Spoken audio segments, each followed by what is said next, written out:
Welcome to Simply Celeste. I am here today to show you all what I'm going to be doing in my garden. So I wanted to show you all a haul that I did at my garden center. I picked up these nice strawberries here. We had a storm, so one of them already broke off, so I just went on and pulled it off like right in here. You can see that this right here is broken, so I just take my hand and go ahead and give it a little pull because it's already broken off. So we're going to try to get these in the ground today. But before I do that, I wanted to show you an update on the irises.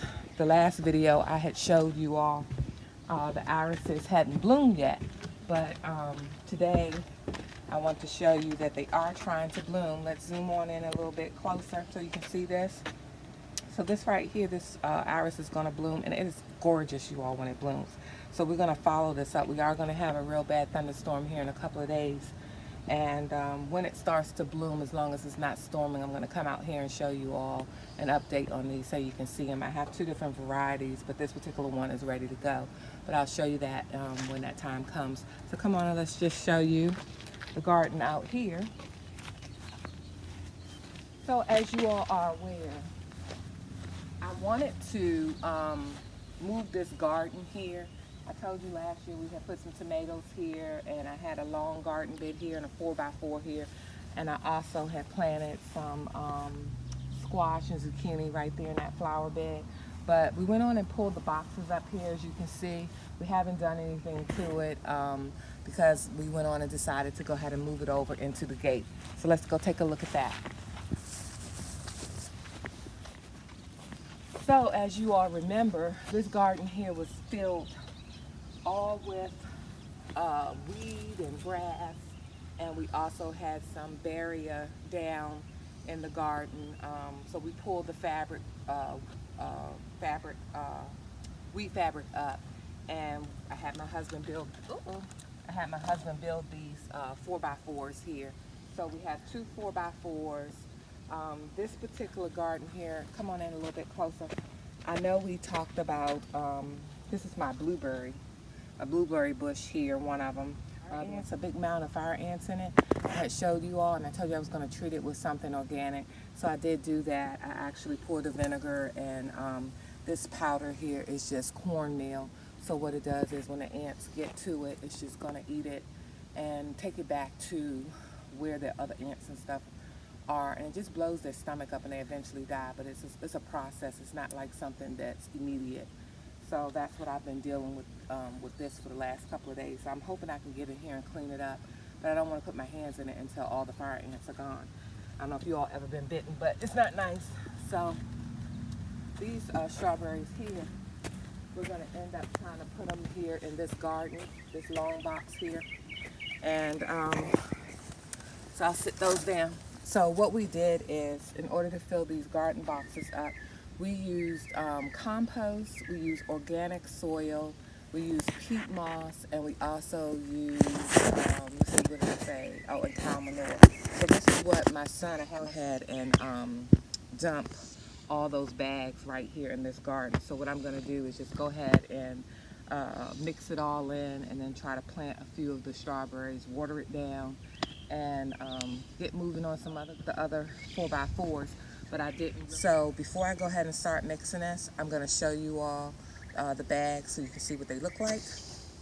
So Phil, let's just go on over here and show the bags. So we used organic garden soil. I used this before, organic garden soil before, but I also used the raised garden soil before. It has a blue box on it versus a brown box. So if you do have that and you want to use the raised garden soil, you can do that as well. But they were all out, and they had a sale, and they weren't going to reorder, so I just went on and got the garden soil for now. So garden soil, 2 bags, and compost, 1 bag, and peat moss, about 1/3 of whatever the box of the material that you already used, and we're just going to mix it all and put it in the box. So that's what that mixture is right there. Once I mix it all in, I'll be able to further determine what I want to do. I may go out and get some vermiculite or perlite and put down in it as well a little later, but as for today, I'm okay. So let's get started.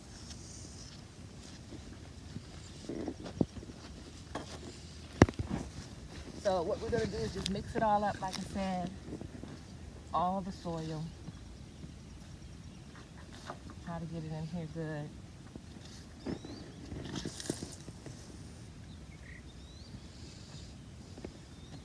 This right here is the peat moss. It's nice and fluffy, and as you can see, it flies away. So I did that just so you can see how light it is. So I mix it all in. You're getting a good aim at this down here, in here. You need to come over a little close. What do you think? Want to make sure that they can see what's going on.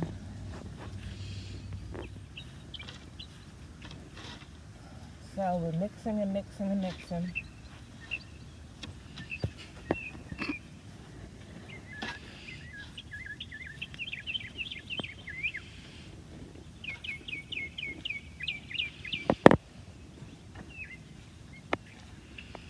So have you guys gotten your garden together yet? Or have you started on it? And if you have, what are you putting in your garden this year? Are you going to plant strawberries? And if so, let me know so I can take a pic of your video as well. See what you have going on. I love looking at what people got going on in their yards and what they're up to, how it's progressing. I think it's fun being in the garden and getting close to the earth, and it's almost like therapy for me.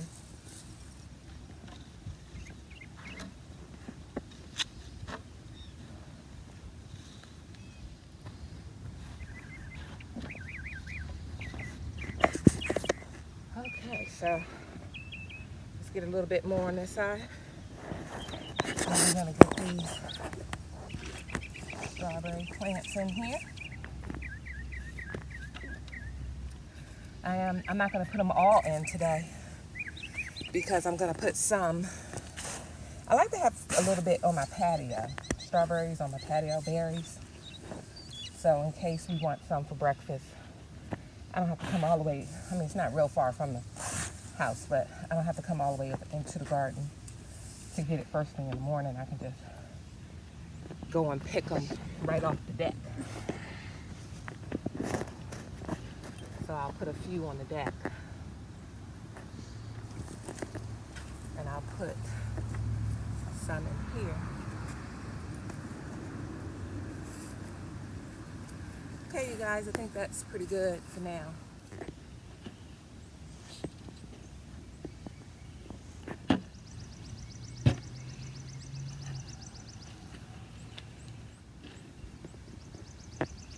Okay. Looks pretty mixed. We're not gonna worry about that in. We'll get that later. Later on.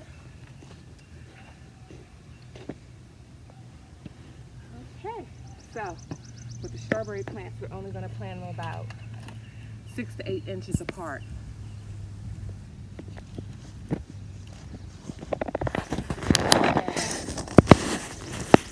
Sit them down where I think I might want them to go.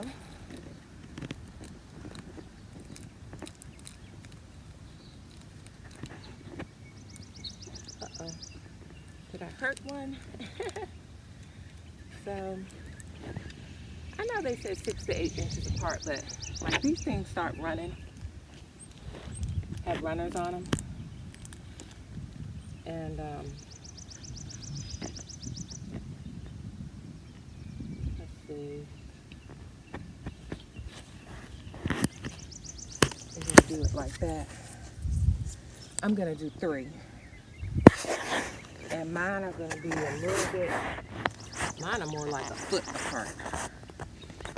Because as the runners come, I'm just going to attach them down to the soil so that they can root, and then clip the runner so that it can be a plant within itself. But I can show you all that at a later date. So for now, I'm just going to go ahead and get them in. Excuse me. So come on in a little closer, Philip. I know people say that you all can use the pot. Oh, I know I should have had the scissors out here, but I don't.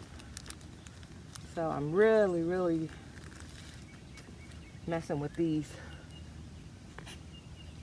with the roots there. But strawberries are pretty hardy, at least they have been for me, so I don't have a problem. But for you all, I'll put the tag in. These are Seascape strawberries. My first time having Seascape brand, but variety, but they are organic because I try to get organic stuff. And it's, oh, on here it does says 12 to 18 inches apart, so that's not bad. And these are ever bearing, so they'll keep on coming. So that's why I did them this far. A foot or more is perfect to have spaced out. Now this plant right here, see if I'm going to be able to pull it up. No, it's not going to want to come up like that. I wish I had my scissors. So this right here, hope you saw that, where I just split it.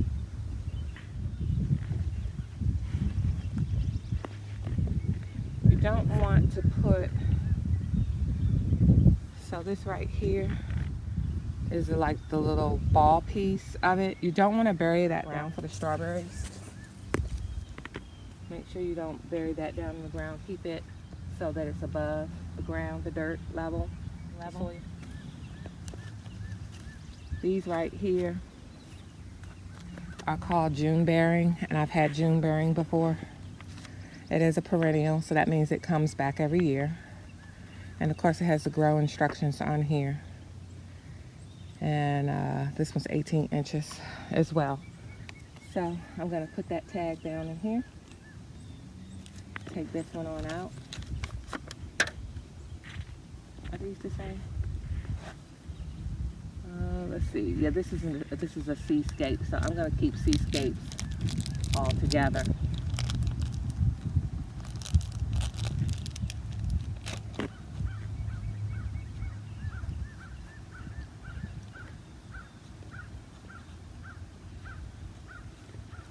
Got the Seascape together. Put that tag over here. This one goes here. Make sure I didn't get it down.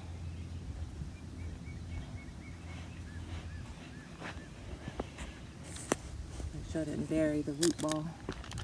Okay. Right there, so I'm gonna go ahead and step in. Plus my garden's not finished anyway, so. But shouldn't step in it. You compact it and you're doing the opposite of what you're trying. Fighting against what you're trying to do. Just keeping it light and airy, the soil. Okay, so we have this one.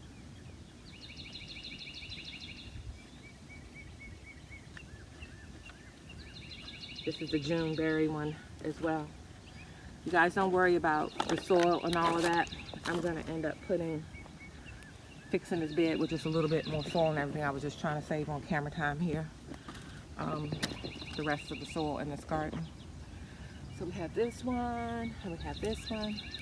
Oh, that one's already open. Let's see. This is a Seascape too, so I may save that one. This is Seascape. Those are June bearing, and all of this row is Seascape. I wish I had another June bearing, but it's okay. So we're gonna go ahead and put this in.